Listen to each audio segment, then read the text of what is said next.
God, and then between us and the other person who, be very careful, who has been entrusted to our spiritual and material care.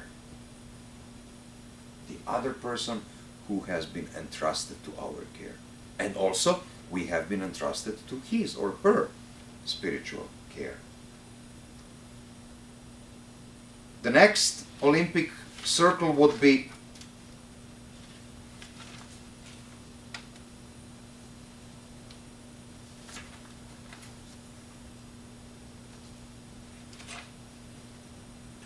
relationship. Nothing happens without the relationship.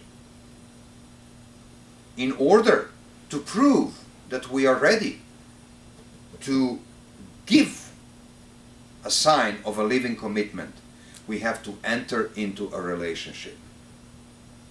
Why do our contemporary marriages and our contemporary families become more and more dysfunctional? Because the people stopped communicating. For everything you do in this world, you need a certain time of preparation, a certain time of schooling. The more complicated your profession is, the longer the time of schooling, the longer the time of training.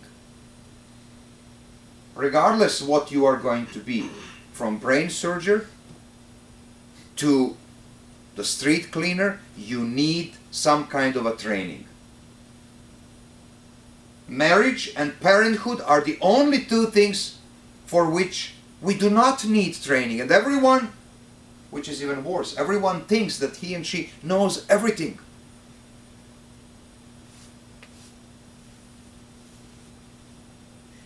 Very often I say to my future couples, the young men and women who come for the premarital counseling, and I said, look, in this very same room in which I'm sitting with you now, preparing you for the holy sacrament of matrimony, I sit with the other people, preparing them for the unholy divorce, trying at least to make it as civilized as possible. And in order to avoid a situation like that, please, please, talk to one another. Talk to one another. Now, how do we open ourselves? Well, first of all, we have to talk to God.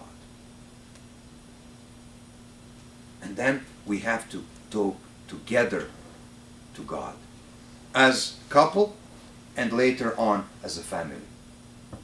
Is there any way that we could make Christ real in our homes, in our relationships? And I'll tell you, it's very, very difficult.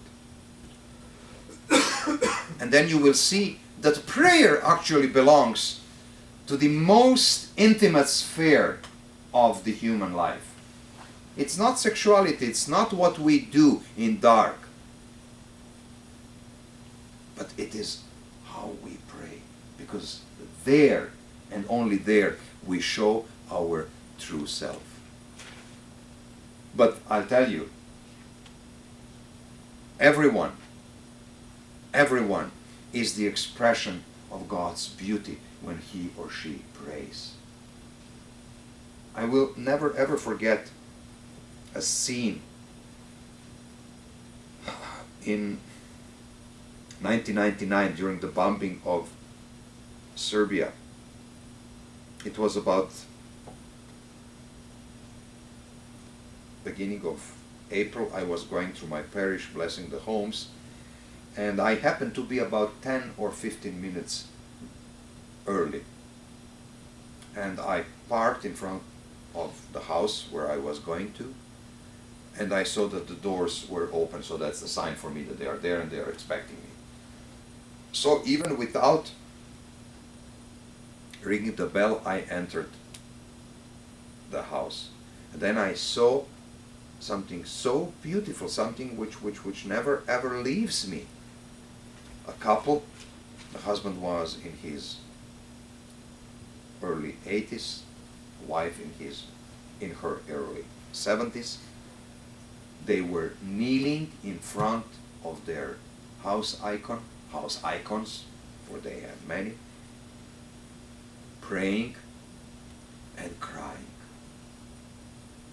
And I almost felt that I'm going to destroy something by entering into that room.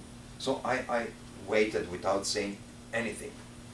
So at one moment, they probably must have felt that somebody has entered the room, and they just turned, and as if I caught them in something, which they didn't want anyone to know. They didn't know, and they started to say, "Oh, we are sorry." I said, "No, why do you say sorry? You did something most beautiful there is. I mean, that's the most beautiful gift that you could ever have given me. It wasn't made up. It wasn't planned. I came before my time." And I said, "Oh, Father, although we live here, but just listening to the news and knowing how many unknown people who belong to the same nation like we do, who believe in the same way like we do, are being killed now, are suffering and so on, and we just don't know what to do." And I just said to my husband, "Well, let's go down on our knees and pray, and God will do what's His."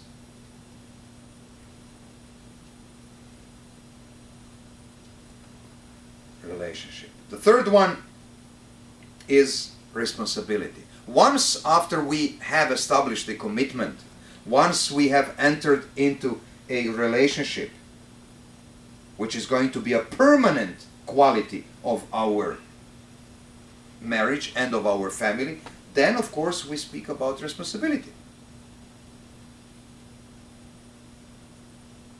You see, the responsibility is a beautiful word, for in its root it has the word response. Ultimately, we all have to give a response one day. To whom and for what? To God, for one another. That's why I said the other person has been entrusted to me, so I am responsible for the other person.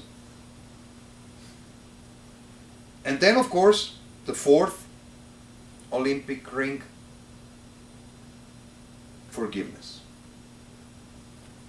No matter how deep your commitment is, no matter how exalted your relationship might be, and how serious your responsibility, without forgiveness, we cannot speak about a Christian marriage, about Orthodox marriage, and certainly not about Orthodox families. We are who we are by the merit of God's forgiveness. God has given His only begotten Son, that whomever believes in Him might be saved. So who are then we to say, "Oh no, I can't get over it"? Something which happens every single day in so many so-called Orthodox families. Now tell me, how real is the Christ in those homes? How real?